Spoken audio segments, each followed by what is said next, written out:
Well, hello there, and I hope that you are well. And if you've been following along, welcome back. And if you listened to the last episode, I can't believe you're back.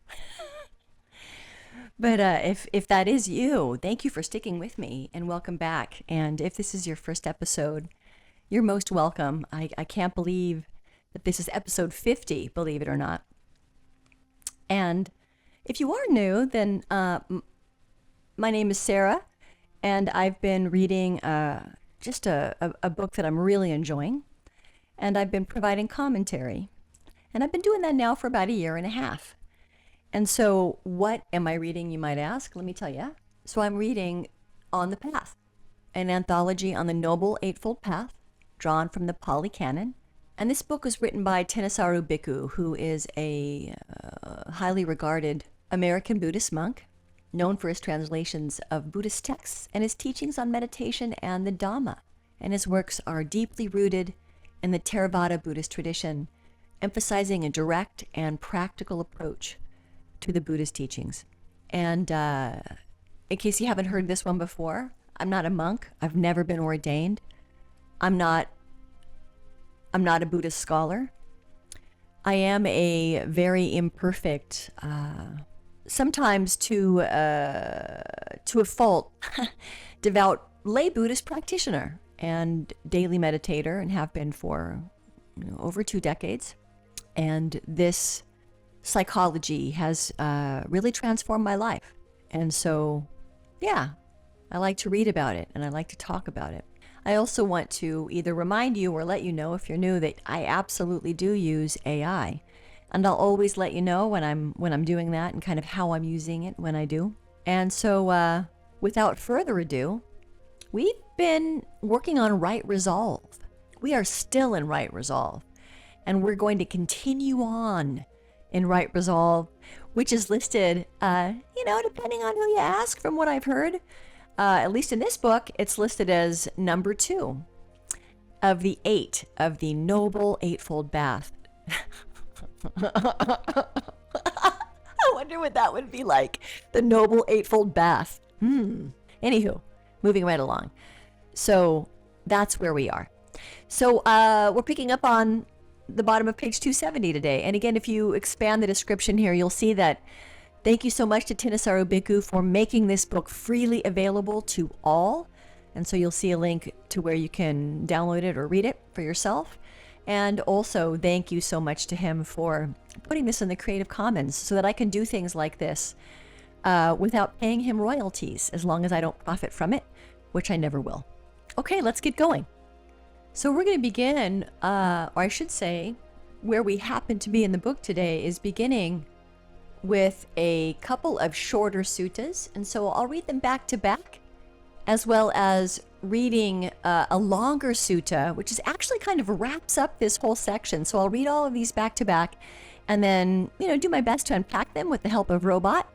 And then we're starting a new section today. And so we'll tap into that after that. So let's get into it. Sutta 158, Harmlessness. This is the escape from ill will. Goodwill as an awareness release. This is the escape from harmfulness. Compassion as an awareness release. This is the escape from resentment. Empathetic joy as an awareness release. This is the escape from passion. Equanimity as an awareness release. And that comes from AN 6:13, Sutta 159. So the person speaking here, I'm not familiar with, so I'm looking forward to doing more research on this. So I'll do my best to pronounce it. Forgive me if I don't do a good job. Madabhata the Yaka spirit. So this is him talking, or her or it talking. It's always auspicious for one who is mindful. The mindful one prospers happily, always. The mindful one grows better each day and is totally freed from animosity. And the Buddha replies, it's always auspicious for one who is mindful. The mindful one prospers happily. The mindful one prospers always. The mindful one grows better each day, but isn't totally freed from animosity. Whoever's heart all day, all night, delights in harmlessness, with goodwill for all beings, has no animosity with anyone at all, And that comes from SN 10:4. Sutta 160. When a person is impure in his bodily behavior and verbal behavior, and does not periodically experience mental clarity and calm, how should one subdue hatred for him? Just as when there is a sick man in pain, seriously ill, traveling along a road, far from the next village and far from the last, unable to get the food he needs, unable to get the medicine he needs, unable to get a suitable assistant, unable to get anyone to take him to human habitation. Now suppose another person were to see him coming along the road. He would do what he could out of compassion, pity, and sympathy for the man, thinking, "Oh, that this man should get the food he needs, the medicine he needs, a suitable assistant, someone to take him to human habituation." Habitation. Why is that? So that he won't fall into ruin right here.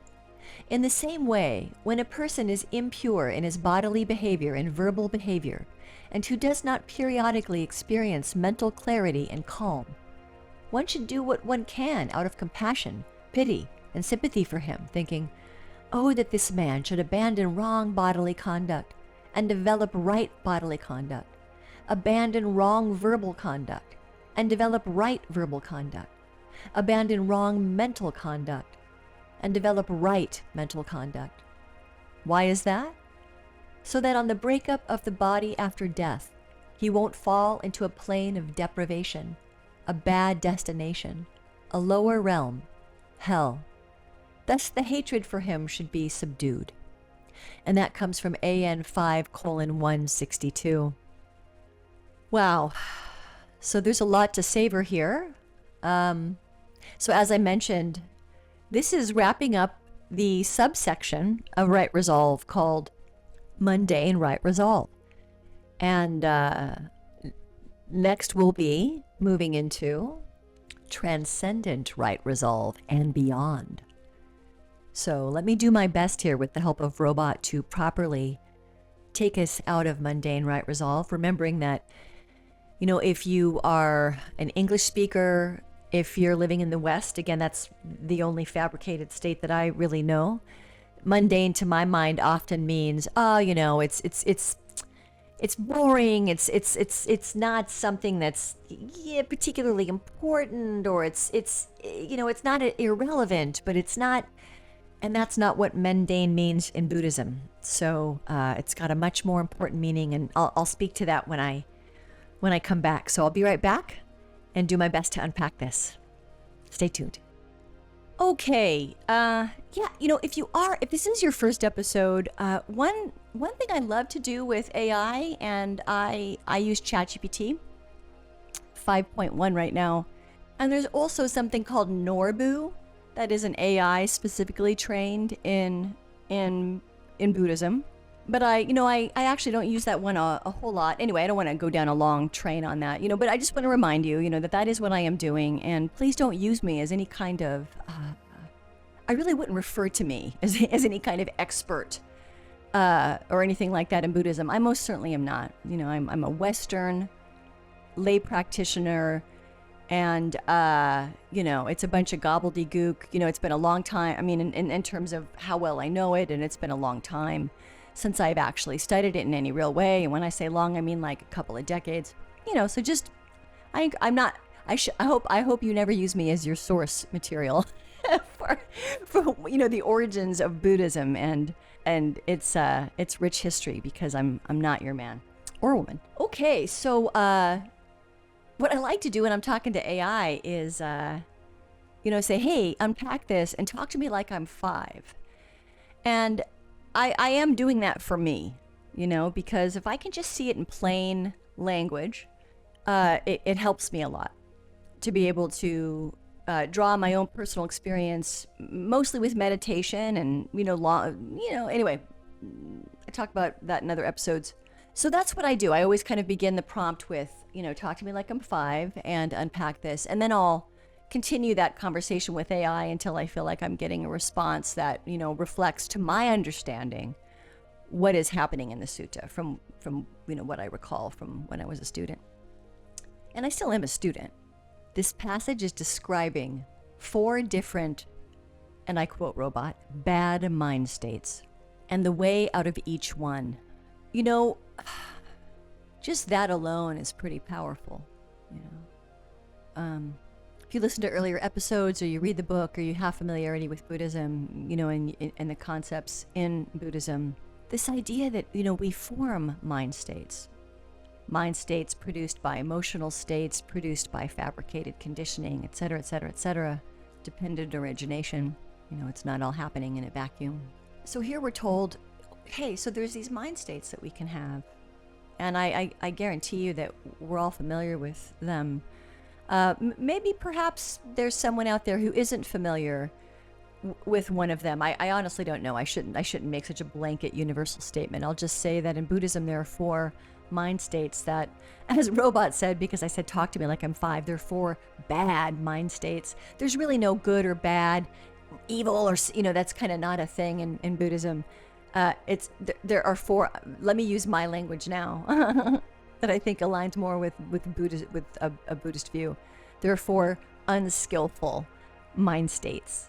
Unskillful. And, you know, Sutta 158 is pointing the way to free ourselves from those states. So ill will to goodwill. And last week, you know, it was a pretty intense episode, and I talked actively about the ill will that I felt, you know, towards the Epstein situation and his cohort. And I talked about, which I have in the past as well, you know, about how close to home what's happening there is for me, and how, even though I have a long time practice, that it really does take all my, for lack of a better word, in terms of how it feels for me, it takes all my courage to sit with my ill will and to transform it into goodwill. And I find that really can't be bypassed.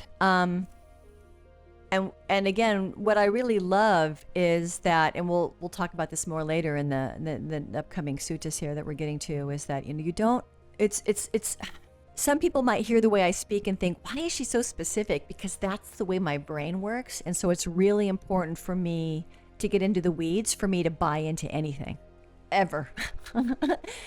You know, so I've already talked about why Buddhism and how I've had direct experience with some things I can't explain, and you know, in that, you know, Buddhism is, that path resonates for me.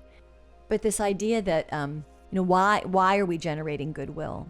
You know, why are we generating goodwill? You know, ill will to goodwill, harmfulness to compassion, wanting to harm, wanting to kill, hatred, wanting to harm, wanting to kill, harmfulness to compassion. So transducing that in the sit, whether you're doing it alone or you're doing it in your Sangha or your community, I would argue that in Buddhism, you know, the role of a Sangha in old-timey Buddhism is, it's central, but it's not central. There's so much of this that is an inside job that could not be outsourced to a Sangha in Buddhism. And that's why, you know, it may not be for everyone, the actual old-timey Buddhism, which very much works for me. So if you can, you know, but you can do this in community. I've certainly done this in community. You know, I've had profound experiences, you know, in retreat with, you know, 40, 50 people all kind of trapped in the same room together. I've talked about that. And I've also had these, you know, quite a bit in meditations. And it's not like it just happens to you. It's something that you're cultivating. It's hard work. You know, if you hear my episode last week, then you probably sensed how hard I was struggling and how much I needed to do this transducing. You probably could feel and hear the heat in my voice, the hatred in my voice. So that's kind of on me to transduce that. Those 4 mind states, you know, ill will, harmfulness, resentment, you know, passion craving, which is a really big one for me. You know, I am a hot-blooded, passionate gal, and so these are the things that I get to work with in my own practice on the mat, and also in relationship. And I do it very imperfectly. Ask anyone who's ever dealt with me. You know, it doesn't, I think it happens it happens in, it happens internally, and and it also happens externally. Then everybody's different. Who am I to say what your this is what I do. I talk about what I do. I practice Buddhism. Yeah. Anyway, so the escape is always what, says the Buddha? Equanimity. So equanimity doesn't necessarily mean that I think it can get confused for, forgiveness. No, that's different. In Buddhism, equanimity is more like this. It's, you recognize that things change, that everything is impermanent. People are impermanent. Behavior is impermanent. This world is impermanent. Species are impermanent.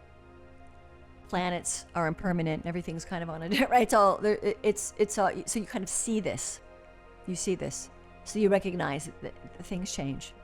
You recognize that things sometimes are wonderful and fantastic, and sometimes things are awful, and pain comes, and it also goes. And you just sort of stay steady in that. Now, I would say there's probably very different definitions of what steady means. I think that if you were to go online, I've seen various videos come down the pipe about, Buddhists don't cry. It reminds me of the drill sergeants that I had when I was in the military. It's like, get out, give me 50. And, I don't really know. I don't really have a response for that. I just don't. Maybe not, maybe not. I've kind of talked about this before. Steady for me, I don't know that I always feel steady ever. And I think we'll kind of get to this when I get to, the next couple of suttas, particularly the last one that I read. All that I can really say about this in relationship to this first sutta is that when I bring this idea, of kind of pouring water on these sort of, kind of, well, passion certainly is fire, but these kind of poisonous mental states for me, that I can transduce them. And I can say that speaking for me personally, and I talked about this last week, that, when it comes to some of the people in my life experience, I very much had to act as if you've ever heard that concept before, for a while until I felt it, But, it kind of depends on what happened to you, right? And how bad it was. So I'm not going to pretend, right? We can't, I don't know that I would encourage anyone to pretend that they've forgiven when they really haven't forgiven.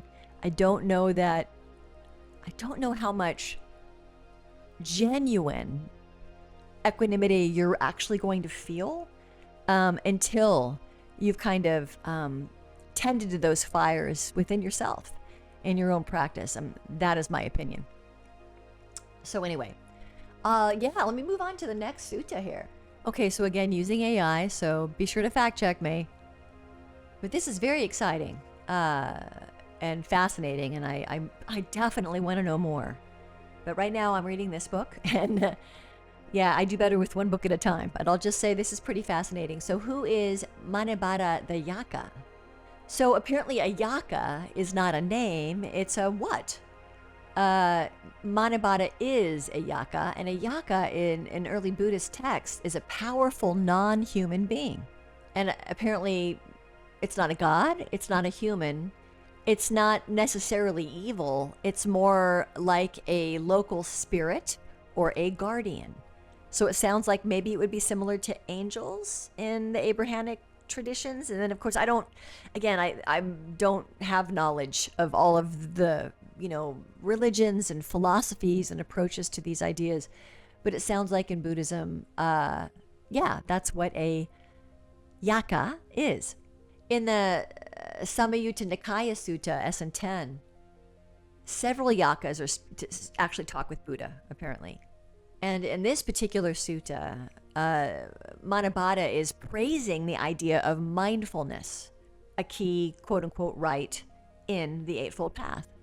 And the Buddha, is affirming, but also sharpening, putting a finer point on his remarks or its remarks.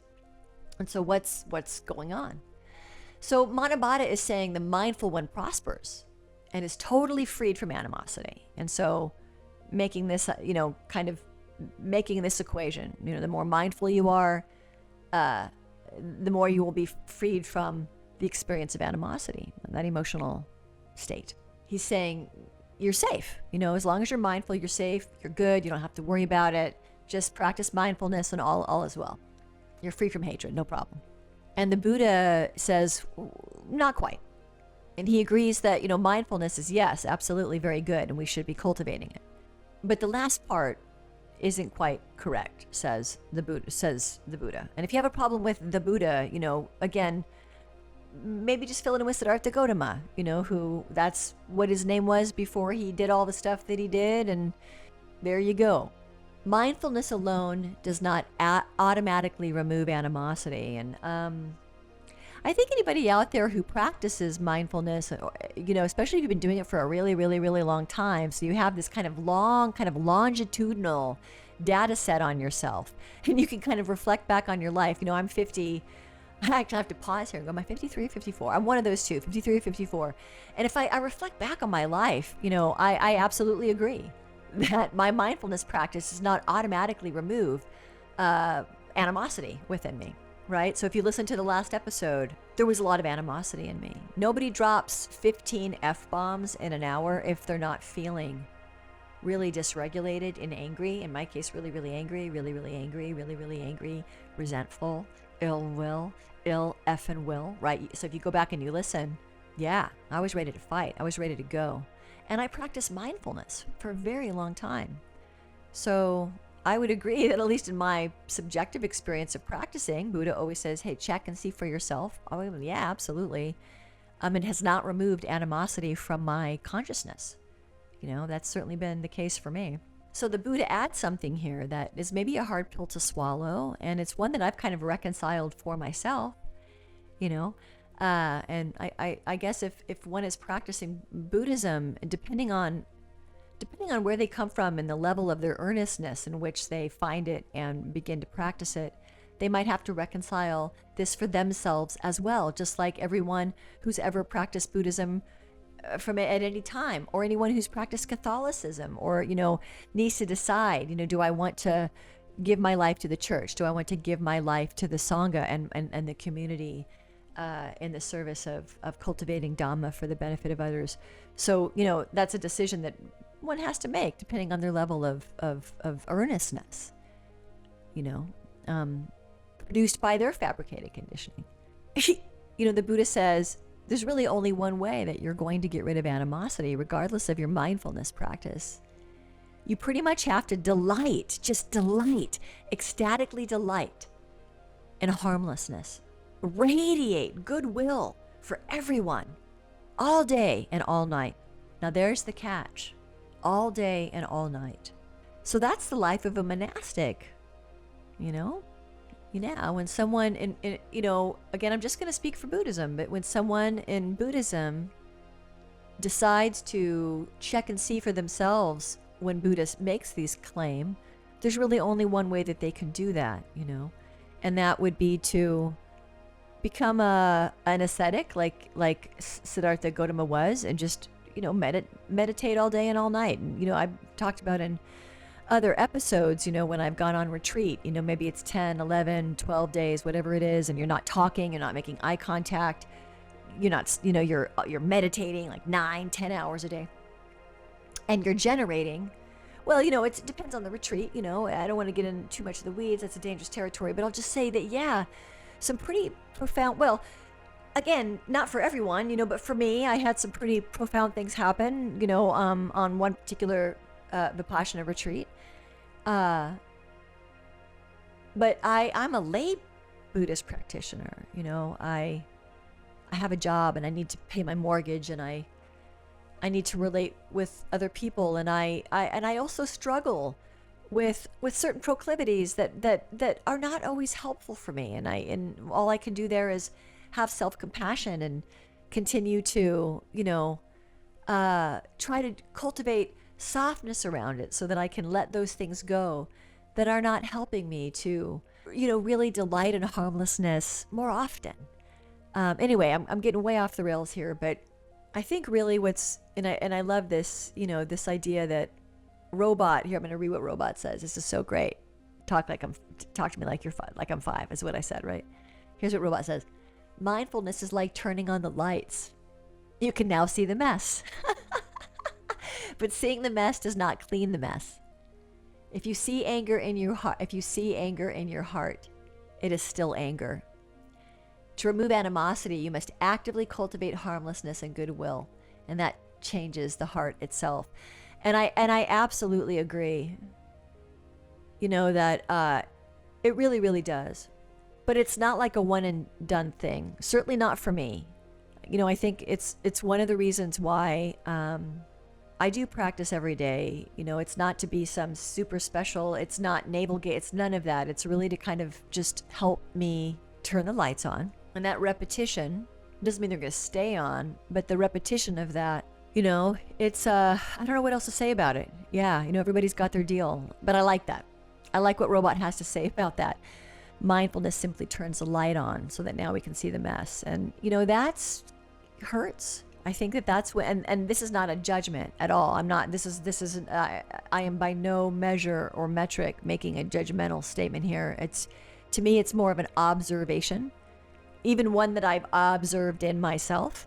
That messiness can hurt like hell, and it's very easy to turn back and to want to turn back. And there's nothing, to my mind, we just get back on the horse. Just get back on the horse. Action, right? The year of the horse. Action. Get back on the horse. Put aside the self-judgment about not being the perfect Buddha on the mountaintop and get back on the horse.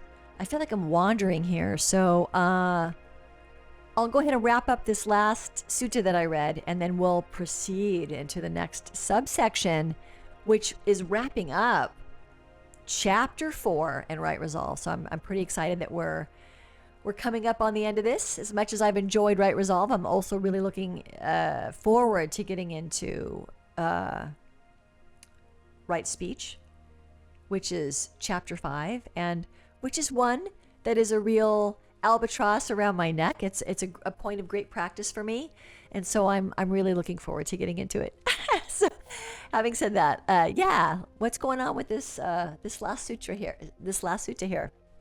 I think it speaks directly again to the last episode. If you can suffer through it, if you can bear it, this sutra really is asking a question that probably every single one of us has asked ourselves. If we feel some sort of compulsion to try to walk a spiritual or ethical or whatever, all words, they're all we've got to go on. The Buddha here is answering the question that I think most humans experience, which is, how do you not hate someone who's behaving badly? And last week, that's what the episode was about. How do I not hate Jeffrey Epstein? What do I do in my practice? And I'm not even saying that it's always easy. It kind of comes in waves, as you might hear. But that's why I practice, that's why I think it's important for me to practice, to continue cultivating that the word hatred makes me really uncomfortable, and I love this question that's being asked here. Yeah, how do you not hate someone who's behaving really badly? How do you not hate someone who's performing horrendous, vile deeds? I realize I'm elaborating now on what's being said, but the question remains the same, right? How do you not hate someone who's behaving badly? And so, per the usual, the Buddha paints a picture. Imagine the man's really sick, and he's alone, and he has no food, and he has no medicine, and he has no help. And he could die. He could die right there on the road. And the Buddha's asking, if you saw that man there, what would you feel? And the Buddha suggests you wouldn't feel anger. You'd feel pity and concern and compassion because he's in trouble. Now that might sound impossible and unrealistic, depending on your framework. You know, there was a time in my life where I could have been sitting next to Buddha and asked the same question here, and the Buddha could have given me that answer, and I would have said, no, actually, I probably would have stepped over him and kept walking at the best, you know, and that's because of how much hurt and anger and just all the, you know, and again, poison for me, for sure. But, you know, that might be something to contemplate, something to meditate on, right? No wrong or right answer here. But, you know, today, if I saw Epstein sick, alone, with no food, no medicine, and no help, dying in the middle of the road, I would want to help him, even knowing everything that I know about him.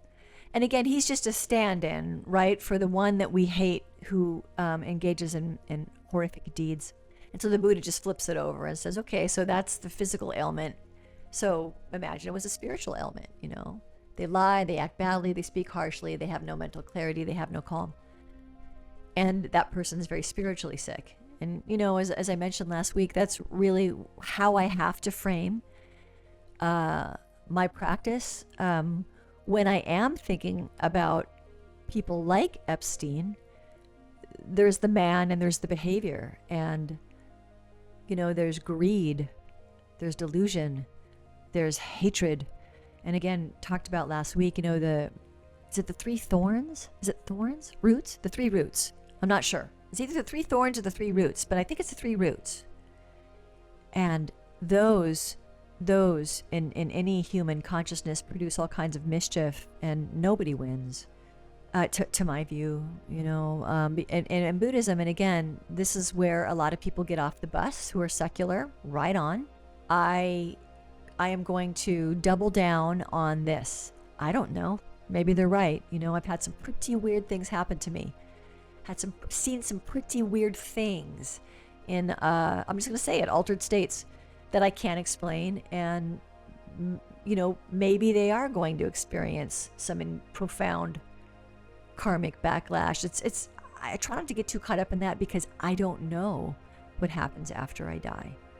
You know, I don't know that anyone can absolutely say for certainty that they can describe what after death looks like for each individual, because we're all experiencing reality through our own fabricated conditioning. I don't know. That's how I view things, you know. So anyway, I feel like I'm going way off the rails here once again. But, you know, right now there's a lot of, you know, misbehavior in classrooms. I mean, it's getting really bad. You know, if you read up on any of this, you know, you follow along, or maybe you have kids in school, and you've experienced this, just a lot of behavioral problems. And, you know, is it any wonder, you know, that a lot of people that are in school now, in middle school, high school in particular, you know, they went to school during COVID and were on lockdown. Depending on where they live, they may not have, you know, had access to school, had access to face-to-face, you know, learning experiences. But this is going on, right? And to blame the kid would be quite odd. Nothing happens in a silo. You know, if a kid's hitting another kid, if a kid is hitting me, or, you know, they're hurt, they're confused, we used to call back in the olden days, they're acting out their hurt and their confusion, their frustration, their fear, who knows?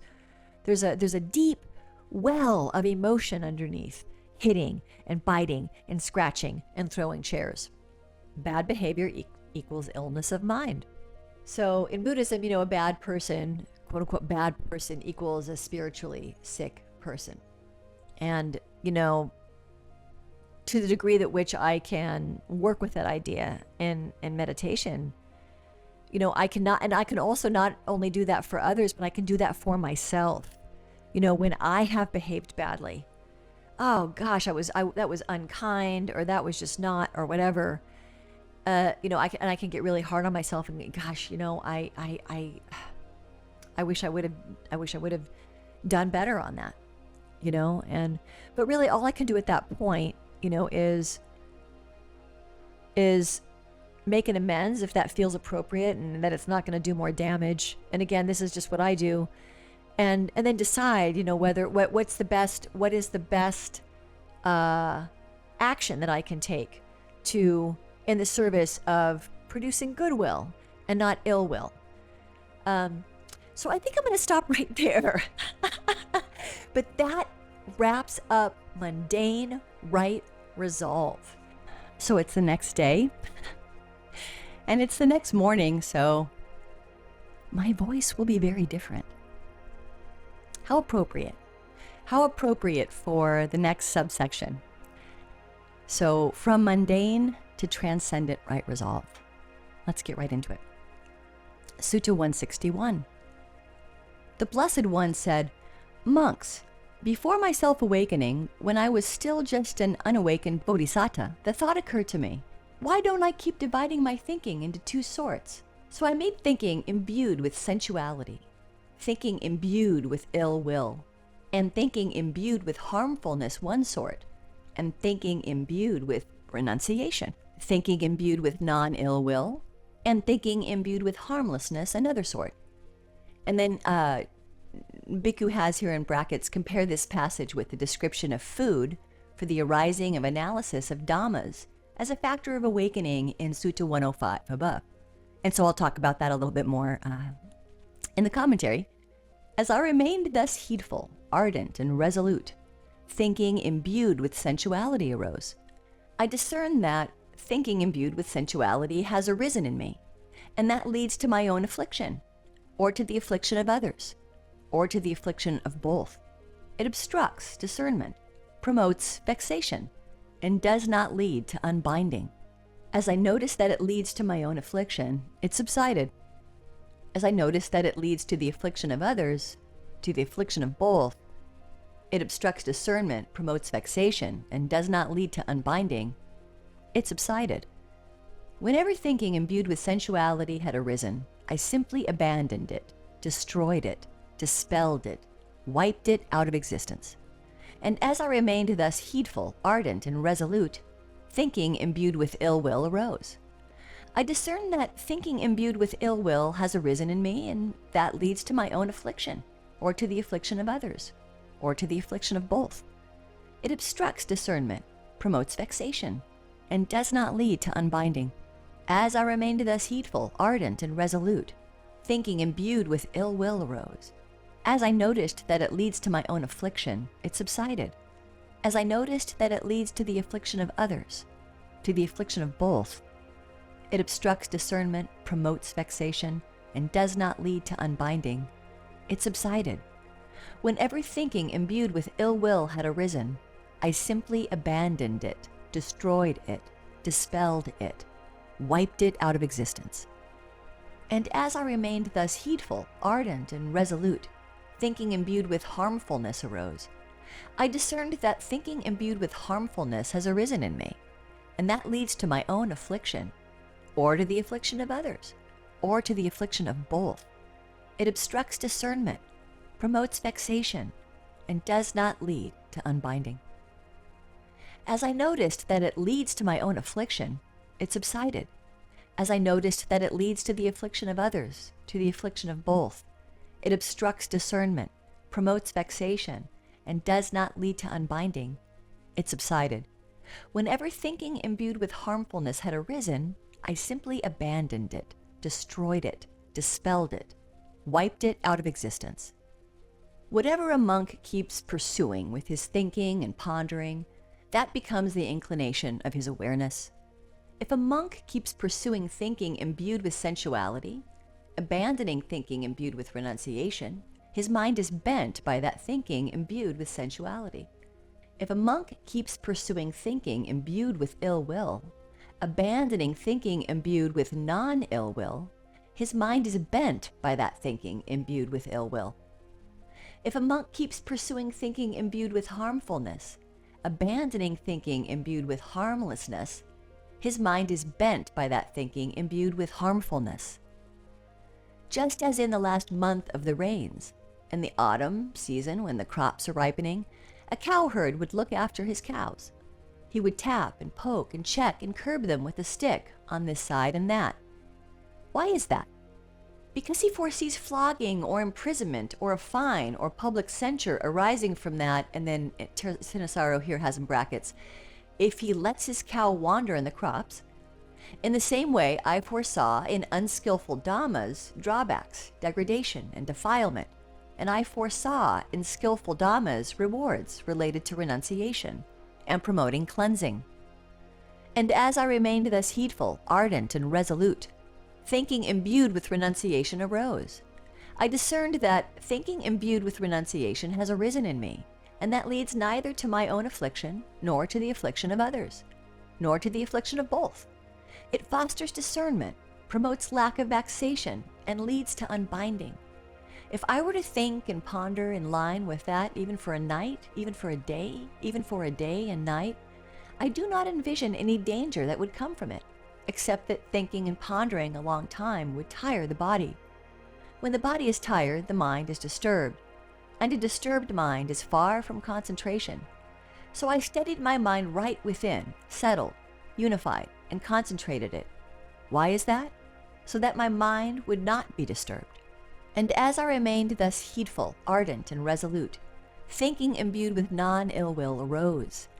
I discerned that thinking imbued with non-ill will has arisen in me, and that leads neither to my own affliction, nor to the affliction of others, nor to the affliction of both.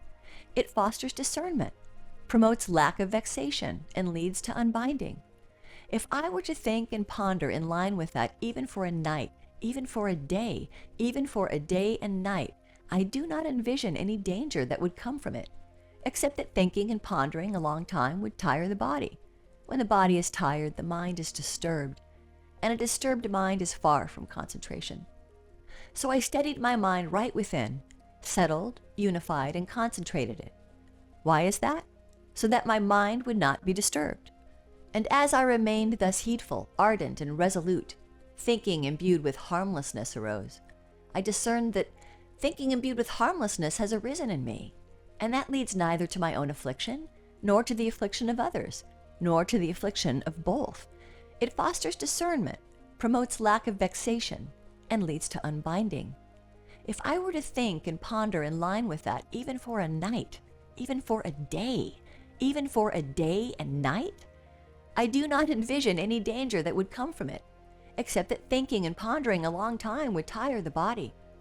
When the body is tired, the mind is disturbed, and a disturbed mind is far from concentration. So I steadied my mind right within, settled, unified, and concentrated it. Why is that? So that my mind would not be disturbed. Whatever a monk keeps pursuing with his thinking and pondering, that becomes the inclination of his awareness. If a monk keeps pursuing thinking imbued with renunciation, abandoning thinking imbued with sensuality, his mind is bent by that thinking imbued with renunciation. If a monk keeps pursuing thinking imbued with non-ill will, abandoning thinking imbued with ill will, his mind is bent by that thinking imbued with non-ill will. If a monk keeps pursuing thinking imbued with harmlessness, abandoning thinking imbued with harmfulness, his mind is bent by that thinking imbued with harmlessness. Just as in the last month of the hot season, when all the crops have been gathered into the village, a cowherd would look after his cows. While resting under the shade of a tree or out in the open, he simply keeps himself mindful of those cows. In the same way, I simply kept myself mindful of those dhammas. Unflagging persistence was aroused in me, and unmuddled mindfulness established. My body was calm and unaroused, my mind concentrated and single.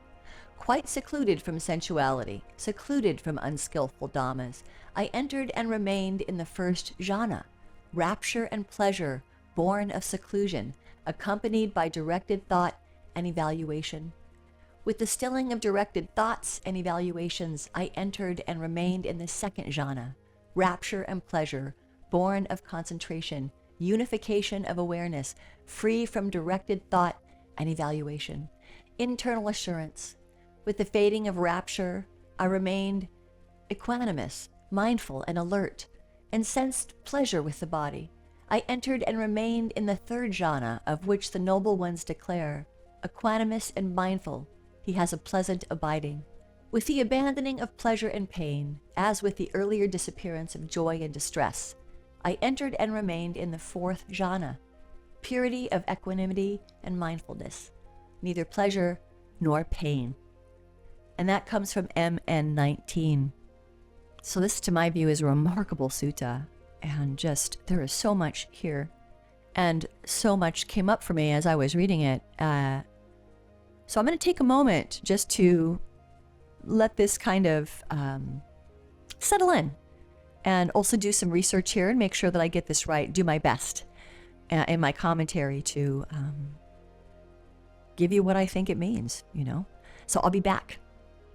So to my view, I think the thing that came up for me the most as I was reading this is, wow, this is concentration meditation, which is one of the rights, right concentration, which we'll get to later. But that's what, to my view, that's what he's describing. Some call it single-pointed concentration. So he's kind of dividing his thoughts into these two piles. And the great irony, right, of the non-duality of Buddhism is that there are good thoughts and bad thoughts. But again, I don't like the word good and bad, which is what Robot here said. There are good thoughts and there are bad thoughts. There are skillful thoughts and unskillful thoughts.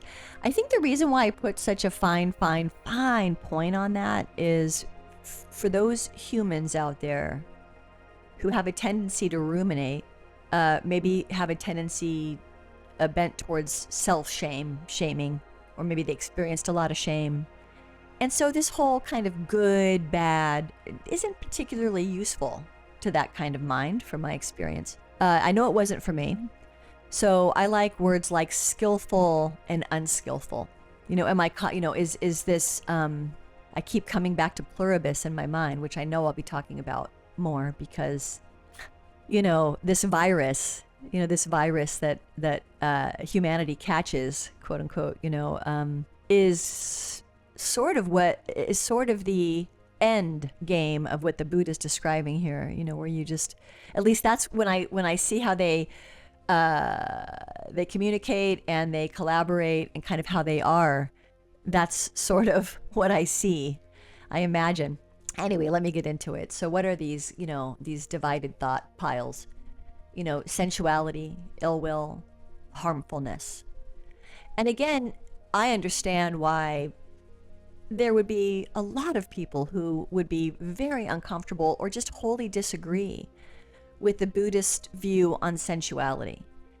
It's and maybe it's this, I just don't know enough, about cultures that I haven't been swimming in my entire life, just like you, unless you've studied them and lived in them and immersed in them. But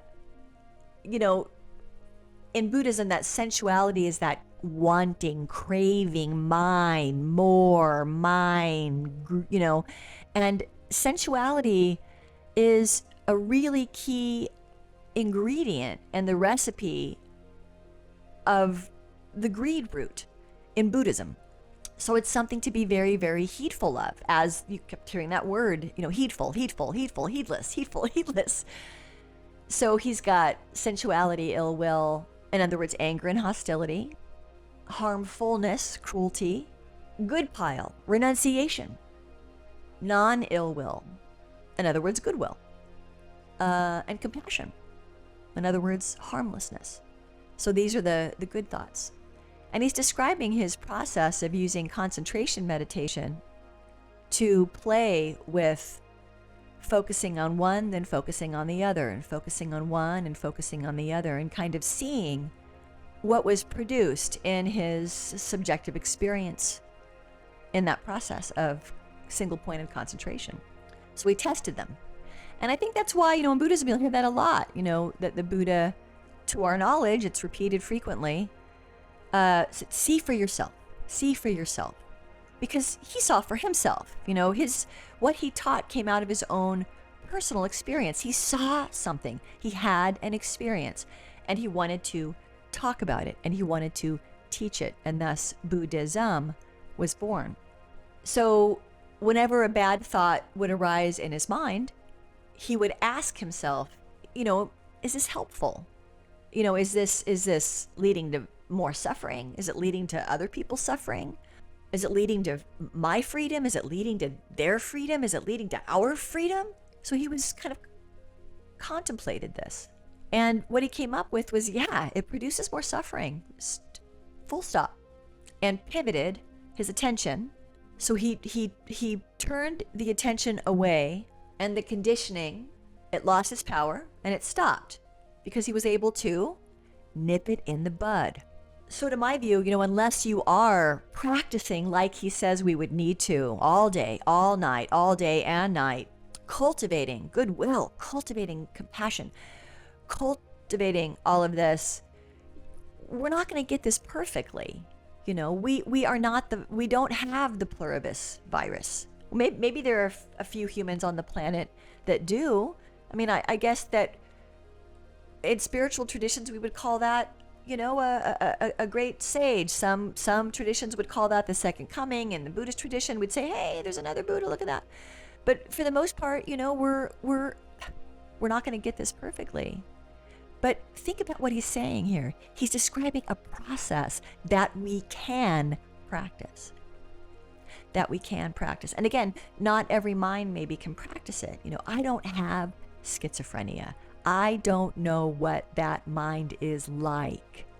So I don't know if that mind can cultivate I honestly don't know. But what I love about Buddhism is that there is the capacity. There is some agency there regardless of conditions. And I think that's very hopeful. The opposite of nihilist, that there's always hope. There's always hope. There's always hope. There's hope. There's hope in a war-torn village. There's hope during a plague. There's always hope. There was hope before Homo sapien was here, and Homo sapien will probably become extinct one day because we're a species like other species, and I don't know why we think we're such hot shit just because we're smart. But there's always hope, right? Hope is always a phenomena that's present. He kind of noticed the law that I think most wisdom traditions probably share. And you always hear that, the law. Whatever you keep thinking about, your mind bend towards that. What the thinker thinks, the prover proves. Plain and simple. Now, we as Homo sapien have done a lot. People who have studied this or studied these traditions, the Vedas, all of this those are kind of more, I would say, monotheistic, whereas Buddhism is, there's, anyway, I don't want to get into the weeds with that because people could argue about that forever. And again, see earlier suttas. But here, he just noticed something through his own experience, right? That and he suggests that we can too. And I certainly know that through my direct experience that this is so. That this is so. And from what I've read, I assume that, the experiences that I've had, are first jhana because they match up with what I've read. But I certainly cannot identify in any way with so much of the rest here of the Buddha's experience. I'm nowhere near having just kind of a background humming of complete benevolence and goodwill towards all. I don't have the pluribus virus, but what I do have is a path that really helps me to work with my own mind that is in the service of not only helping me, but not causing harm to others or to both of us. And then when I feel that happening, it hurts. I find that the more you practice, the more that I'm not going to talk about you. I don't know you. Okay. I find that throughout the years of my practice, the less that I can get away with from a internal regulatory perspective. In other words, I notice immediately when I've behaved badly, if that's a word you prefer, unskillfully, whichever one you prefer, I immediately feel the twinge of guilt of I caused harm. And it's very, very uncomfortable. I don't always jump immediately into an apology. I wait to apologize until I know that the apology is for them and not for me. And I don't know if that makes any sense. Until I feel that in my body, I don't apologize. And again, not everybody's going to agree with, anyway, these are ways that I kind of work with the weeds of these ideas. But I do view it as that it's really on me, as I mentioned last week in my very angry, and just, I talked about how much rage I felt, just rage. My job is to deeply, profoundly understand this law, which I do, and to remember what my job is. My job is to sit. Oftentimes when I'm feeling the way I am, it's because my nervous system is profoundly dysregulated, and I can feel my stomach tightening and clenching. My heart starts to race. So these are nervous system responses. They're very, very old. They're very, very deep conditioning.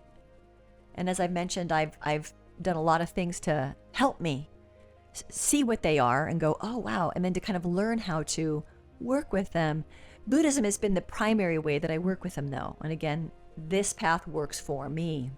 This can be really difficult, I think, for a lot of people to, a Buddhist pill for people to swallow. It's a very difficult one.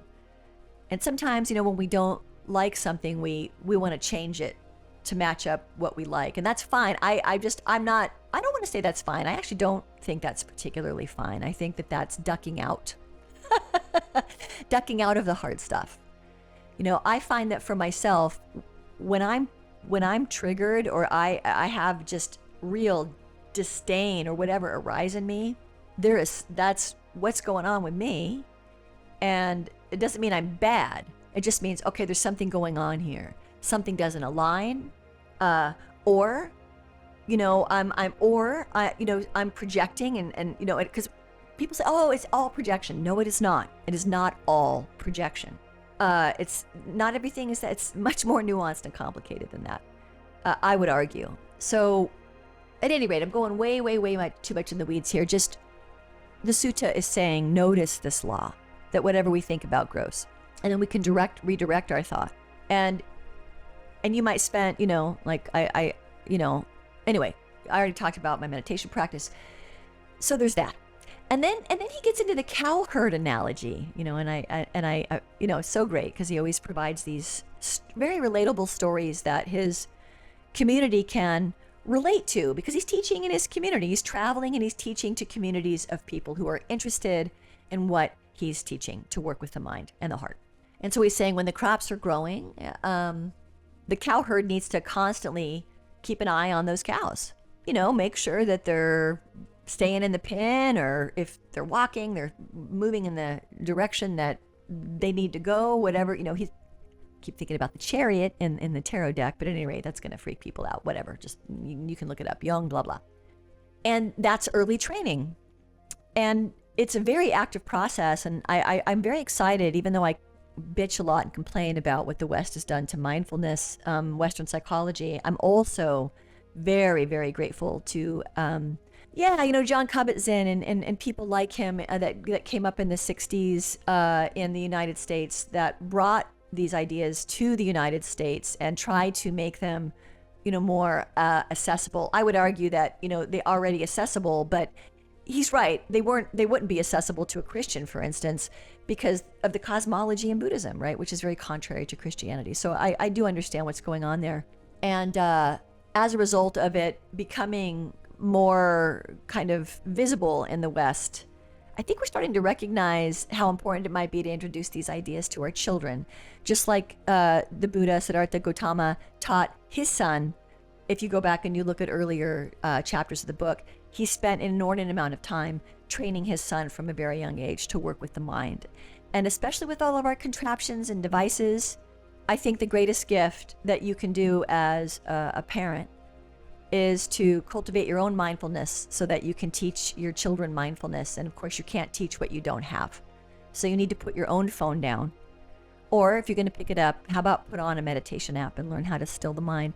And maybe start training yourself to not pick up your phone every time you're bored. Because then if you can learn how to do that, you can teach your children to not pick up their phone every time they're bored. So early training, it's very active. It's not passive. It requires effort. It requires we're in right renunciation. And then he says when the crops are harvested, the cows can wander more freely. The cowherd just keeps them in view. And yeah, that's certainly makes a lot of sense to me, that I experience, I would say, almost steadily a very deep sense of contentment, even when I'm very, very sad.